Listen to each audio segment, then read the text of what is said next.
India के अंदर largely एक बिजनेस बूम है, यूनिकॉर्न्स आ रही हैं, एंटरप्रेन्योरशिप है। तो मैं आपसे जानना चाह रहा था कि इंडिया के अंदर ये जो एंटरप्रेन्योरशिप का क्या एनवायरनमेंट है।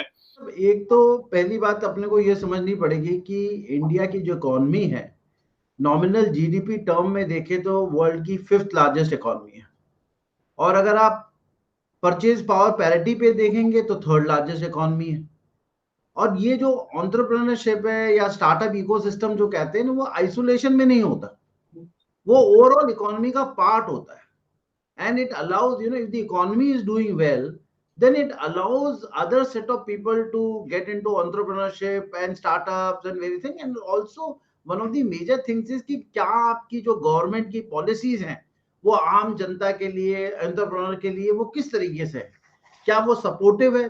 तो मैं अगर आपको एग्जांपल दूं कि इंडिया में 16 एंड 17 में देयर वर जस्ट 726 स्टार्टअप्स, और आज की तारीख में 66,000 स्टार्टअप्स हैं इंडिया में, जिसमें से 44 यूनिकॉर्न्स थे 2021 के अकेले एक साल में, और 14 यूनिकॉर्न्स हैं इस 6 महीने के अंदर। इस जून के महीने में हमने 100 यूनिकॉर्न्स कर लिए अभी तक। Third largest startup ecosystem in the world है। आप ये समझिए कि इस बार गवर्नमेंट की पॉलिसी कहती है कि 75 इयर्स ऑफ इंडिपेंडेंस में अपने को 75 यूनिकॉर्न 75 वीक्स में बनाने।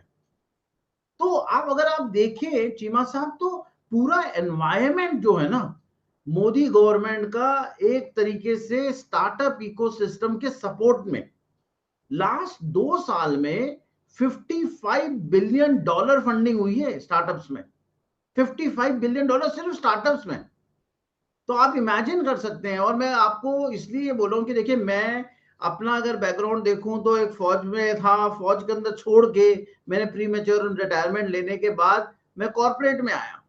और मैंने कॉर्पोरेट को 2020 में जब कोरोना आया तब मैंने छोड़ दिया, क्योंकि मुझे खुद ऐसा लगा कि हमारा जो स्टार्टअप इकोसिस्टम है जिसको गवर्नमेंट इतना ज्यादा सपोर्ट कर रही, is much more conducive even from the corporate stand point. तो अगर वो सब चीजें हम देखते हैं तो हमारे यहाँ पूरा जो एनवायरमेंट बनाया जा रहा है। और चीमा साहब, मैं कम से कम आपको मैं बताता हूँ, 40 से 50 स्टार्टअप का इंटरव्यू डेली लेता हूँ, क्योंकि इन सब स्टार्टअप्स को मेंटरशिप की जरूरत पड़ती है, कोई सब्जेक्ट मैटर एक्सपर्ट्स के लिए उनको जरूरत पड़ती है, उनको बाद में फंडिंग की जरूरत पड़ती है। तो ये सारे स्टार्टअप, और ऐसा नहीं है कि हिंदुस्तान में सिर्फ टीयर 1 सिटी से आ रहे हैं, कि आपने सिर्फ बैंगलोर से आ रहे हैं या दिल्ली से आ रहे हैं या मुंबई से आ रहे हैं। These startups are now coming from tier 2 and tier 3 cities, and that is wonderful. देखिए क्या है ना चीमा साहब, एक गवर्नमेंट जो है ना, हमने हमारे पूरे जनरली एक एनवायरनमेंट में साउथ एशिया में भी देखे तो हमें सरकारी नौकरी का बहुत शौक है ना। मतलब नौकरी अगर सरकारी हो तो पहले तो शादी भी आसानी से हो जाती थी, ठीक है। उसके बाद अब फिर वो आया कि जी कॉर्पोरेट है, और इंडिया की इकोनॉमी तो बूम कर रही है। अगर आप देखें तो it is one of the fastest growing economy, major economy in the world. और उसमें कॉर्पोरेट भी ग्रो कर रहा है। लेकिन कॉर्पोरेट के साथ में एक चीज है कि कॉर्पोरेट जब कॉस्ट मैनेजमेंट करता है तो it does not dish out as many jobs at is desired. तो स्टार्टअप इकोसिस्टम अपने आप में एक नया एरिया ऑफ जॉब क्रिएशन है। तो when I used to be a job, I used to be one person who used to be job taker, मतलब ढूंढता ना नौकरी, I am now a job giver.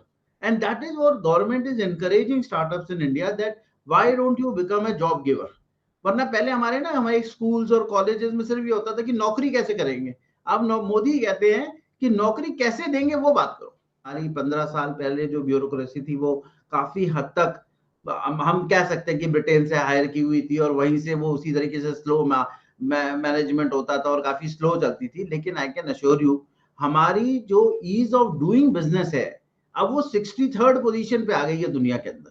और एवरी डे मैं आपको बताता हूं, अगर हमने कंपनी क्रिएशन करनी होती है, जैसे हम स्टार्टअप को हेल्प करते हैं, ये जस्ट मैटर ऑफ 2 डेज की कंपनी क्रिएट हो जाती है। अब आपको कोई फॉर्म फिलिंग नहीं करनी पड़ती, ऑफिस में जाके किसी बाबू से नहीं मिलना पड़ता है, कोई ऐसे क्लर्क के पास नहीं जाना पड़ता है। तो अब क्या होता है, सारी चीज ऑनलाइन होती है। जब सारी चीज ऑनलाइन होती है तो आपको किसी से मिलने की जरूरत नहीं है, वो टाइम पीरियड है, आपको उसके अंदर सेट ऑफ डॉक्यूमेंट्स जमा करने, तो ये स्पीड हो गई। तो आप ये देखिए कि गवर्नमेंट ने क्या किया, जिस तरीके से जो डिजिटल इंडिया किया है ना, उसमें गवर्नमेंट की इंटरफेरेंस जो है वो कम हो गई, वहां ब्यूरोक्रेसी की इंटरफेरेंस कम हो गई है, और यही एक मेजर रीजन है। और अगर आप देखें चीमा साहब, हम लोग एक दूसरे की कंट्री को बड़े क्लोजली वॉच करते हैं कि क्या होता है। आप पिछले कम से कम मोदी के मतलब राज में 8 सालों में आपने भी कोई मेजर स्कैंडल नहीं सुना होगा करप्शन का। और ऐसा नहीं कि इंडिया की इकोनॉमी अगर आज की तारीख में आप देखें तो फास्टेस्ट ग्रोइंग है, और पिछले साल हमने मतलब आप 335 बिलियन का एक्सपोर्ट किया सिर्फ 9 महीने में। तो अगर ये जो करप्शन फ्री एनवायरनमेंट धीरे धीरे कंट्री के अंदर बनता जा रहा है ना, वो itself allows entrepreneur to do that business. पहले क्या होता था, एक कुछ सेट ऑफ बिजनेस हाउस थे, वो ही चला सकते थे, या अगर आप किसी को सेट ऑफ लोगों को जानते हैं तो आपको चीजें मिलती थी, गवर्नमेंट सपोर्ट मिलता था। लेकिन अब तो गवर्नमेंट बड़े ओपनली, आप जो चाहे शुरू करना चाहते हैं, आपको लोन्स इजीली मिल सकते हैं, आपको सपोर्ट इजी मिलती है, ट्रेनिंग आसानी से मिलती है। और हर कॉलेज में, हर यूनिवर्सिटी में स्टार्टअप का इंक्यूबेटर खुले हुए हैं। मैं खुद जाता हूं इंक्यूबेटर्स के अंदर, जहां की वो 10-10, 12 अपने स्टार्टअप को इंक्यूबेट करते हैं, उसके बाद वो ट्रेन करते हैं, छोटी मोटी तो फंडिंग वो कॉलेज लेवल पे कर देते हैं चिवा साहब।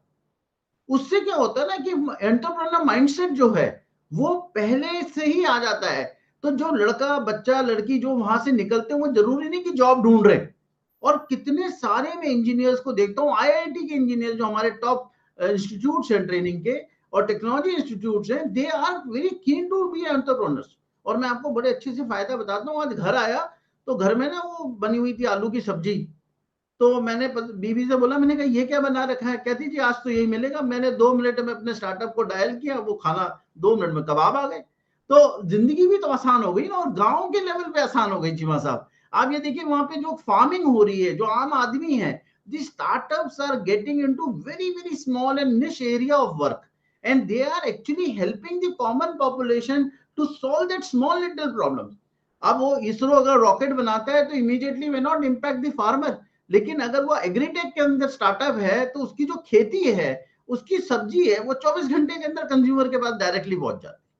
तो ये जो स्टार्टअप की जो एक वो ईज ऑफ बिजनेस है और उसकी एक रीच है। और सबसे बड़ी बात मैं आपको बताऊं चीमा साहब, ये सारे के सारे डिजिटल बेस्ड है। आप देखिए बिना मोबाइल के स्टार्टअप चल नहीं सकते।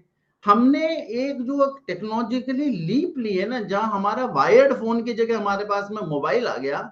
आज गांव खेड़े में कहीं चले जाइए, आपको हर आदमी के पास मोबाइल मिलेगा। The cheapest call rate, the cheapest क्या कहते हैं आपका जो डेटा है, वो इंडिया के अंदर। And Indian government has allowed. अब देखिए मैं कभी यूएस जाता हूँ या कनाडा जाता हूँ, नीदरलैंड जाता हूँ, तो वहां जो ट्रांजेक्शन ऑनलाइन है वो बड़ी डिफिकल्ट है। यहां बैठ के मैं एक फोन नंबर के ऊपर आपको पैसे ट्रांसफर कर सकता हूं इंडिया के अंदर, और वो आम जनता जो है वो यूज करती है। गांव में यूज होता है, छोटी छोटी दुकानों में यूज होता है। आप जहां चले जाए क्यूआर कोड है, आपने समोसे खाए अब क्यूआर कोड में दे दीजिए, आपने पार्किंग करी क्यूआर कोड में दे। अब तो मंदिर में भी अगर आपने डोनेशन देना है ना, तो वो क्यूआर कोड लगा है। और जो इन लोग ये जो जिकात विकात इकट्ठा करते हैं, वो भी क्यूआर कोड लेके घूमते हैं चीमा साहब। मैंने कहा तो सब डिजिटल हो गए। ये तो बड़ी आपने इंटरेस्टिंग बात बताई कि मस्जिद और मंदिर में भी क्यूआर कोड हाँ आ जी, गए हाँ जी, कि भाई बिल्कुल वही पैसे दो, लोग। अब कैश रखने की कोई जरूरत नहीं है। तो ये तो बड़ी देखिए जी गवर्नमेंट भी बदमाश है, अब सब कुछ ट्रैक एंड ट्रेस होने लग गया। अब आप जो है कैश पैसे नहीं दे सकते, they are going towards the cashless economy. अब आप कुछ भी खा लीजिए, आपको पता चल गया कि अतुल होलकर जो है दिन में 10 समोसे खाता है, क्योंकि ट्रैक है।